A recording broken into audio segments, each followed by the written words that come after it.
B and F block. Next point, standard electrode potential. Note करें. The magnitude of ionization enthalpy. The magnitude of ionization enthalpy.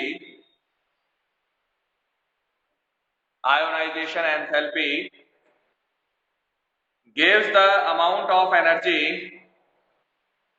Gives the amount of energy. Amount of energy required to remove electrons. Required to remove electrons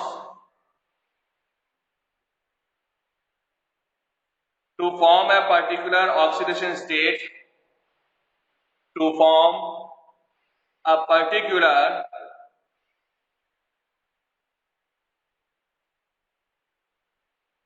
oxidation state of the metal.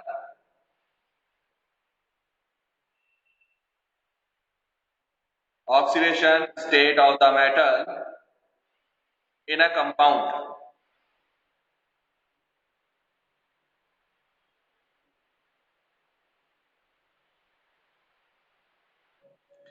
Thus the value of ionization enthalpies. Thus the value of ionization enthalpies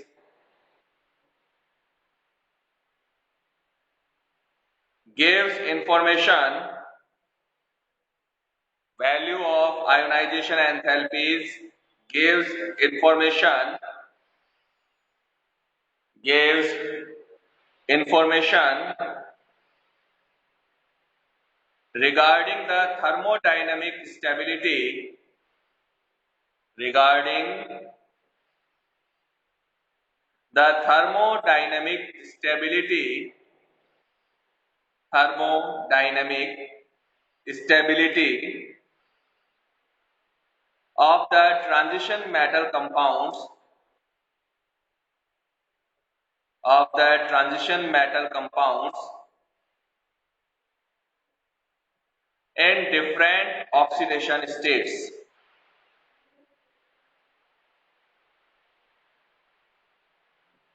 In different oxidation states.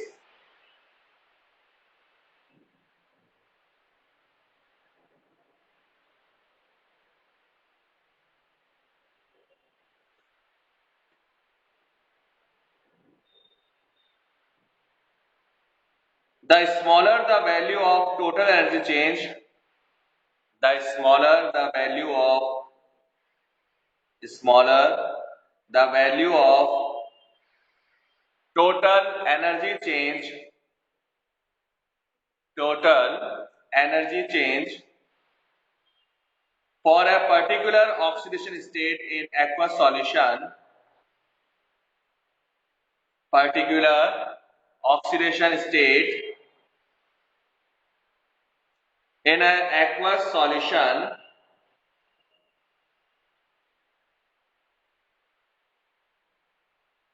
greater will be the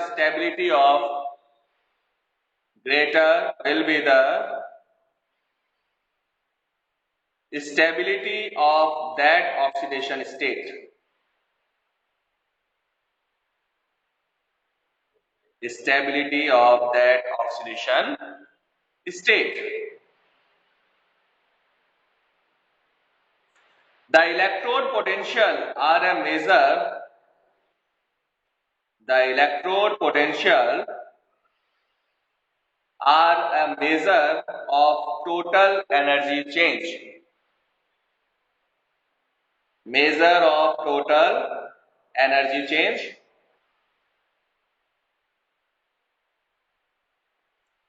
The lower the electrode potential, lower the electrode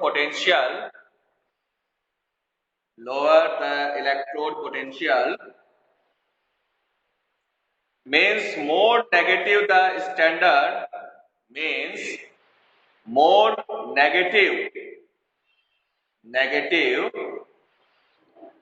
the standard reduction potential of the electrode.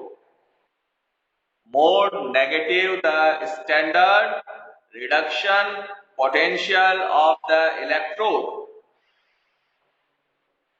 the more stable in the oxidation state, the more stable in the oxidation state of the transition metal, more stable is the oxidation state of the transition metal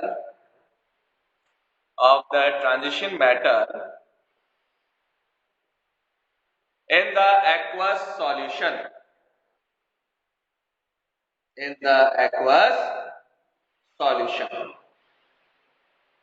देखो भाई यहां पर अपन ने क्या कहा कि जो अपने पास ऑक्सीजन स्टेट की स्टेबिलिटी जो है, ठीक है, स्टेबिलिटी ऑफ ऑक्सीडेशन स्टेट में कौन सी ऑक्सीजन स्टेट जो है वो स्टेबल है। तो कल मैंने जो पॉइंट था उसमें एक पॉइंट नोट करवाया था कि stability of oxidation state depends on the ionisation enthalpy and hydration enthalpy, ठीक है। आयोनाइजेशन एंथैल्पी और हाइड्रेशन एंथैल्पी डिपेंड करता है, क्योंकि एक्वस सॉल्यूशन की बात करते हैं अपन यहां पर। तो ये क्या कह रहा है अपने पास, क्या हुआ, मेजर ऑफ टोटल के आगे क्या था, मेजर ऑफ टोटल,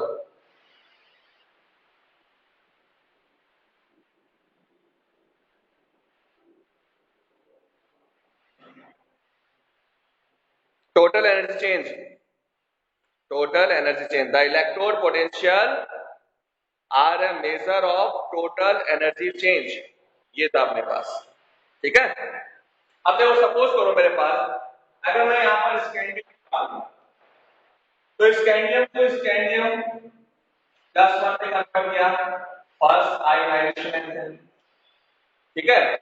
फिर मैंने इसको किसी कन्वर्ट किया स्कैंडियम +2 में, सेकंड आयोनाइजेशन एंथैल्पी, और ये कन्वर्ट हुआ किसमें, स्कैंडियम +3, थर्ड आयोनाइजेशन एंथैल्पी। तो आयोनाइजेशन एंथैल्पी का मींस कि हमने एनर्जी प्रोवाइड किया है इलेक्ट्रॉन को रिलीज करने के लिए, इसका मतलब ये सारी एनर्जी हमने प्रोवाइड की। बट जैसे ही स्कैंडियम +3 आयन में कन्वर्ट हुआ इन एक्वस सॉल्यूशन, तो जो सॉल्वेंट मॉलिक्यूल है वो सॉल्वेंट मॉलिक्यूल इसके अराउंड एक लेयर बनाते हैं, तो पता है इसको बोलते हैं सॉल्वेशन और हाइड्रेशन, ठीक है। और ये सॉल्यूशन या हाइड्रेशन में स्कैंडियम +3 आयन और सॉल्वेंट के जो एक्टिव आयन है उनके साथ जो अट्रैक्शन फोर्स होता है, उस अट्रैक्शन फोर्स के कारण जो एनर्जी रिलीज होता है दैट इज कॉल्ड हाइड्रेशन। तो हाइड्रेशन एनर्जी क्या है, रिलीजिंग एनर्जी है, और आयोनाइजेशन एनर्जी क्या है, गिविंग एनर्जी, ठीक है।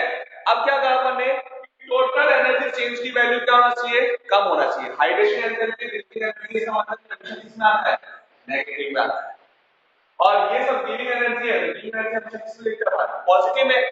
सपोज करो फर्स्ट सेकंड और थर्ड आयोनाइजेशन एनर्जी का जो टोटल एनर्जी है वो कितना है, x है, और हाइड्रेशन एनर्जी जो रिलीज हुआ है वो कितना है, y, ठीक है।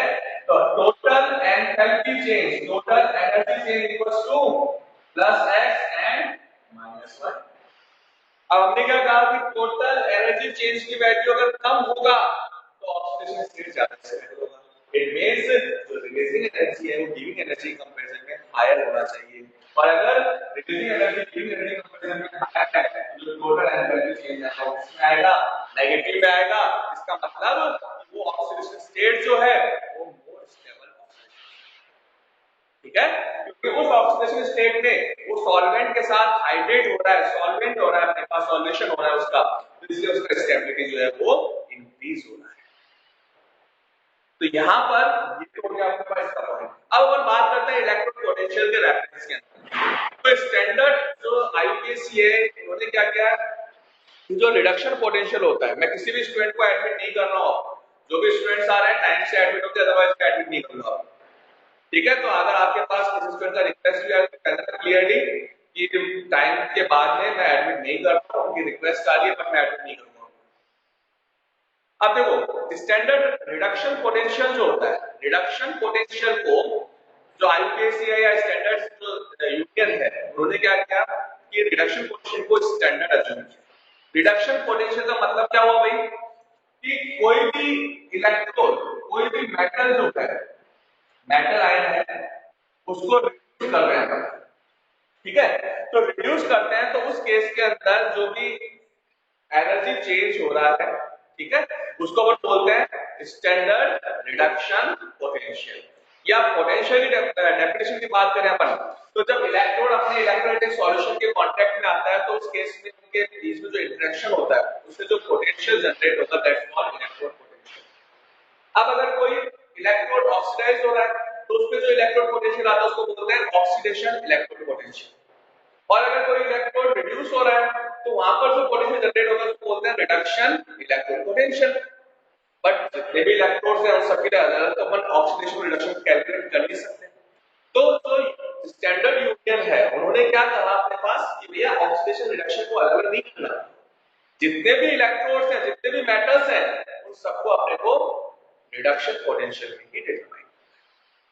तो यहाँ पर जो इलेक्ट्रोकेमिकल सीरीज बनता है जो आप लोगों ने 11th में देखा था, वहां पर आप लोगों ने नोट किया होगा कि जो मेटल जो इलेक्ट्रोड इजीली रिड्यूस होता है, ठीक है, जो इजीली रिड्यूस होता है उसका स्टैंडर्ड रिडक्शन पोटेंशियल वैल्यू जो होता है वो हमेशा किसमें होता है, पॉजिटिव में होता है। पॉजिटिव वैल्यूज की इंक्रीज होती है। और जिनका इजीली ऑक्सीडेशन होता है, ठीक है, जिनका इजीली ऑक्सीडेशन होता है तो उनको आपको क्या करना होगा, फोर्सफुली रिड्यूस करना पड़ेगा क्योंकि उनका ऑक्सीडाइज होने का नेचर है। इसलिए उनका जो इलेक्ट्रोड पोटेंशियल वैल्यू जो होता है वो किसमें आता है, नेगेटिव में।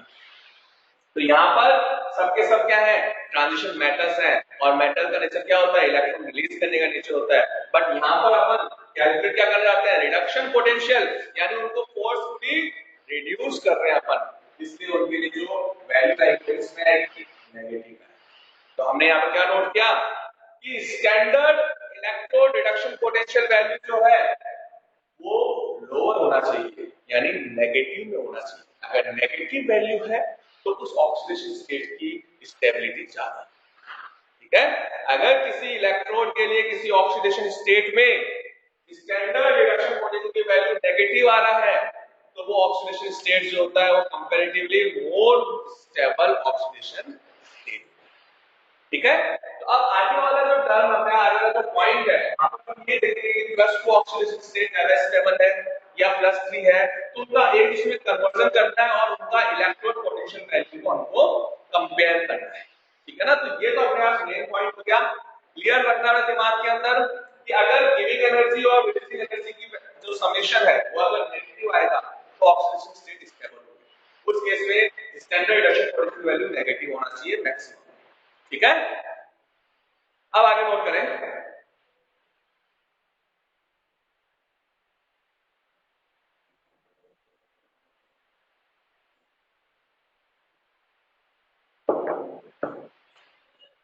ट्रेंड इन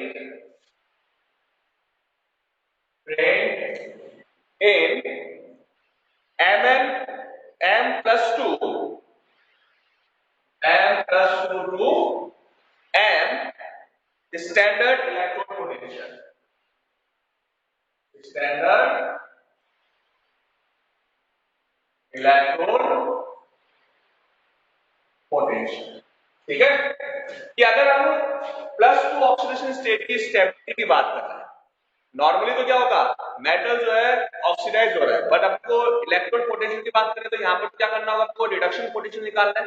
इसलिए अपन ने इस फॉर्म में लिखा है इसको कि m+2 को m में अगर रिड्यूस करते हैं तो उसका स्टैंडर्ड इलेक्ट्रोड पोटेंशियल की वैल्यू क्या आती है, नेगेटिव में कितना ज्यादा होगा कितना कम होगा, वो हमको इसको ट्रेंड को स्टडी करना है कि जितने भी 3D ट्रांजिशन एलिमेंट्स हैं उनमें +2 ऑक्सीडेशन स्टेट की स्टेबिलिटी ज्यादा है या कम है, तो वो अपन ट्रेंड यहां पर डिस्कस करें।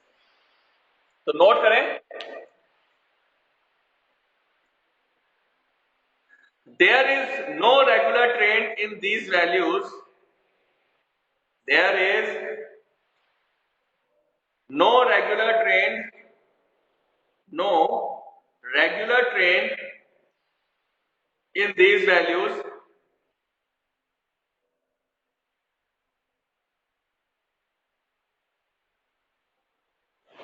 It may be noted that the it may be noted potential of transition metals are electrode potential of transition metals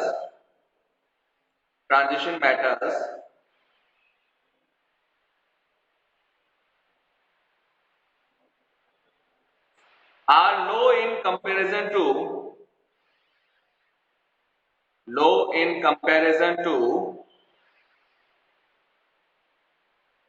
element of group second,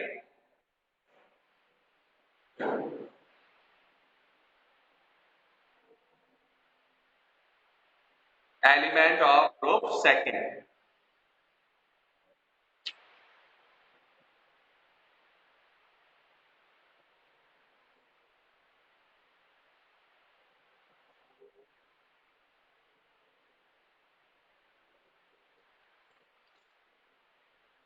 Zinc has low enthalpy of zinc has low enthalpy of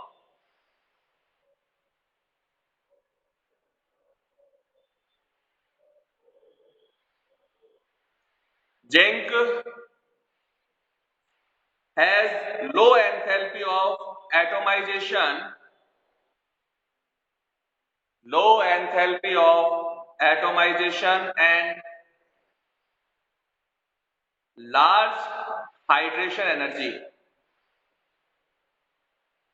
large hydration energy.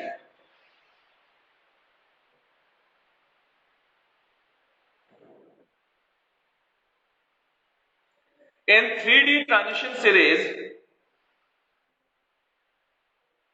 in 3D transition series, copper has positive reduction potential. Copper has positive reduction potential that shows that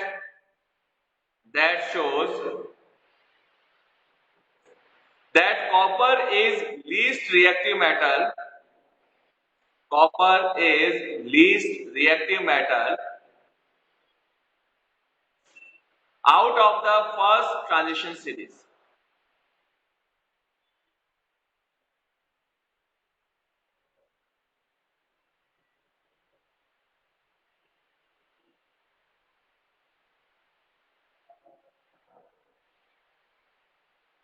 The high energy required to convert copper to copper plus 2 ion. The high energy required to convert copper to copper plus 2 ion, copper to copper plus 2 ion, and is not balanced by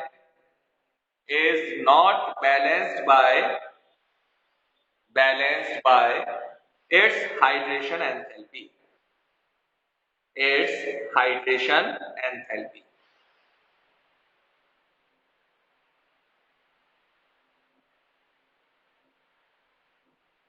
In general, the value becomes in general the values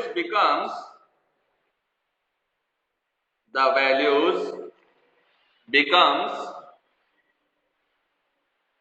less negative across the series, less negative across the series. This is related to the general increase in the general increase in the sum of first and second ionization enthalpies, increase in the sum of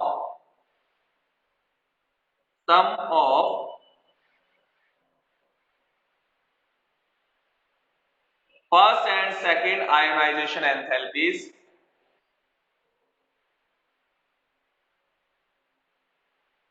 The E node जो standard electric potential को represent करते हैं, E node of manganese and zinc are more negative. Manganese and zinc are more negative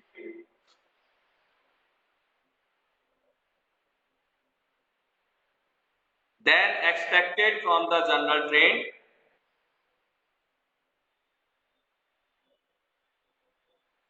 due to stability of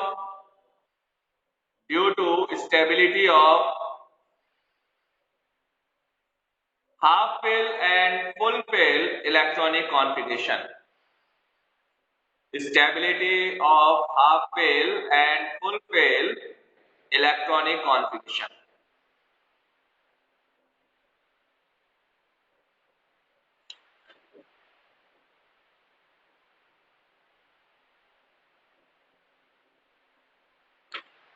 The E node value for nickel plus 2 is also more negative. E node value for nickel plus 2 is also more negative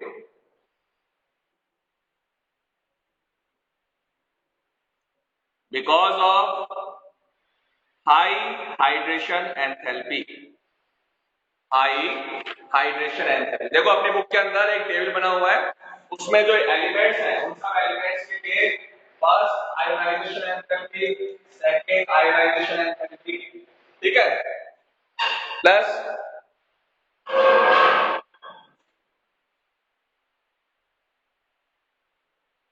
hydration enthalpy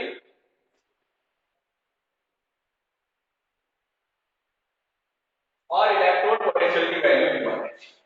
तो यहाँ पर जो electrode potential की value उसमें आप देखो ध्यान से, टाइटेनियम से स्टार्ट किया अगर अपन ने, तो टाइटेनियम टू जिंक जो है वो स्टार्टिंग के अंदर स्टैंडर्ड इलेक्ट्रोड पोटेंशियल की जो नेगेटिव वैल्यू है वो डिक्रीज हो रहा है, ठीक है ना, नेगेटिव वैल्यू जो है वो क्या हो रही है, डिक्रीज हो रहा है। बट लगभग सभी के अंदर ई नोट की वैल्यू नेगेटिव है। इसका मतलब जितने भी 3D ट्रांजिशन सीरीज के एलिमेंट्स हैं उन सब के अंदर +2 ऑक्सीडेशन स्टेट जो होती है वो स्टेबल होता है।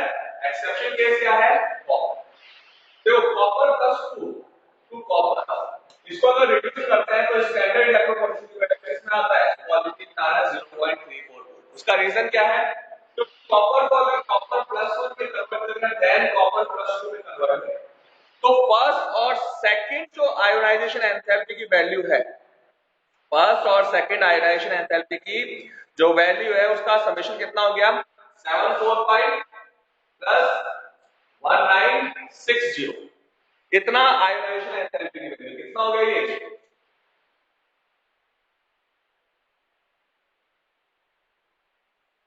2805 किलोजूल हो गया। ये तो इसकी आयोनाइजेशन एंथैल्पी है। और जैसे ही कॉपर +2 में कन्वर्ट होता है तो इसकी जो हाइड्रेशन एंथैल्पी की वैल्यू है वो कितना है, -2121, ठीक है। तो बेसिक एनर्जी तो ये है और गिवनी एनर्जी कितना है, 2805। इसलिए जो कॉपर होता है उसके लिए जो स्टैंडर्ड इलेक्ट्रॉन पोटेंशियल की वैल्यू उसमें आती है पॉजिटिव में आता है। अब क्वेश्चन ये आया बट कॉपर के जितने भी कंपाउंड्स हैं वो +2 ऑक्सीडेशन स्टेट में क्यों है, तो यहां पर अब आंसर देंगे आप। देखो कॉपर के अंदर ऑक्सीजन स्टेट कितना है, 0, ये मोस्ट स्टेबल ऑक्सीडेशन स्टेट। अब अगर +1 और +2 को कंपेयर करें तो कॉपर +1 से +2 में कन्वर्ट होने के लिए जो रिक्वायर्ड एंथैल्पी वो कितना है, 1960। ये भी एनर्जी कितना है, 1960, बट इसकी हाइड्रेशन एनर्जी कितना है, -2121।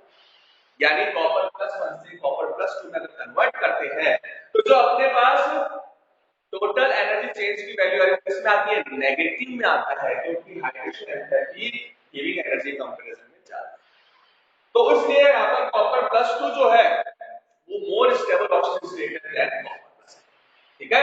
अगर यहाँ पर अपन का स्टेबिलिटी की बात करें तो copper more stable oxygen state then +2 then +1।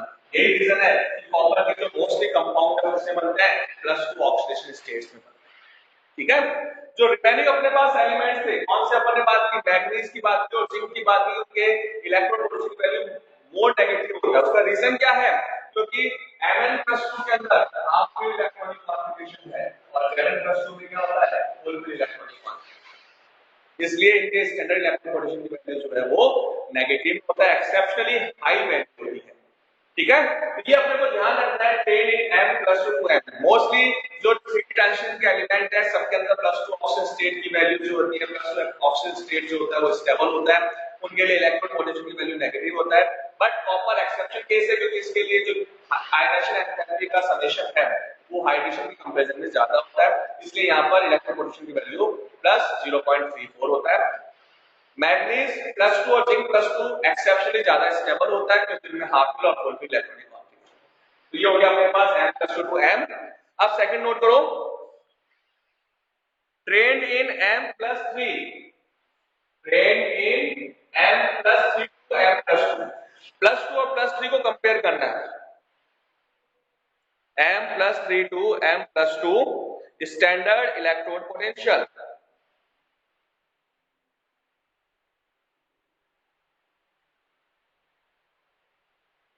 except copper and zinc, except copper and zinc, copper and zinc, all other elements of first transition series, all other elements of first transition series show +3 oxidation states, show +3 oxidation state in aqueous solution.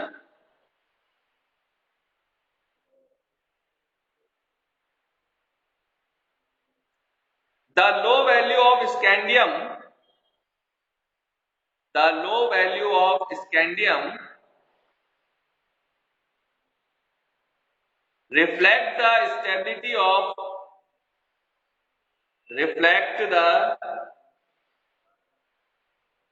stability of scandium +3, scandium +3, which has a noble gas configuration, which has a noble gas configuration.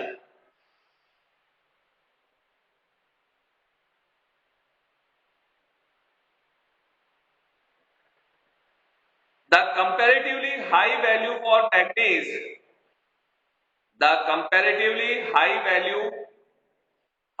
value for manganese shows that Mn+2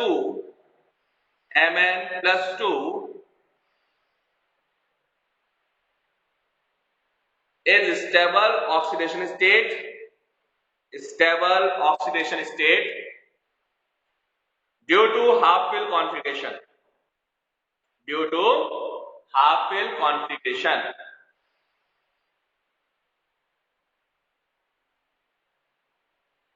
And the low value for Fe, low value for Fe shows the extra stability of +3 ion, extra stability of +3 ion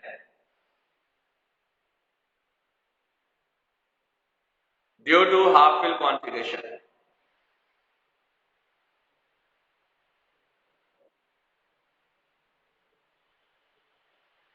ठीक है, तो normally अपने पास M+3 to M+2 में जो reduction potential value है वो negative value आ रहा है, बट मैग्नीज के लिए वैल्यू जो होता है वो हाई होता है। उसका रीजन क्या है? क्योंकि मैग्नीज की +2 ऑक्सीडेशन स्टेट में हाफ फिल कॉन्फिगरेशन होता है, इसलिए वो ज्यादा स्टेबल होता है। तो ये अपने पास इनके अंदर ऑक्सीजन स्टेट का ट्रेंड था जो हम लोगों ने डिस्कस किया है। तो ये हो गया अपने पास डी एंड एफ ब्लॉक जो है वो कंप्लीट हो गया है, क्योंकि आगे की सारी प्रॉपर्टी अपन कर चुके हैं और जो कंपाउंड्स हैं KMnO4 और डाइक्रोमेट वो सिलेबस में से डिलीट कर दिया। ठीक है, अब अपने पास बचा है एफ ब्लॉक एलिमेंट। तो कल की क्लास के अंदर हम इसको एफ ब्लॉक को कंप्लीट करके इस चैप्टर को कवर कर देंगे। ठीक है।